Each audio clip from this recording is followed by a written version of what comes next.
In this video, I'm going to show you how you can download the applications from Play Store to your SD card. Therefore, without wasting any of your time, let's jump to the video.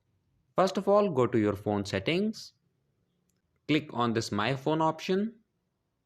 Now search for build number. Tap 7 times on this build number option. 1, 2, 3, 4, 5, 6, 7. Okay, now you have entered the developer mode. So go back and in the settings search bar, type developer. Click on developers option. Now scroll down to the bottom and here you will see this option force allow apps on external.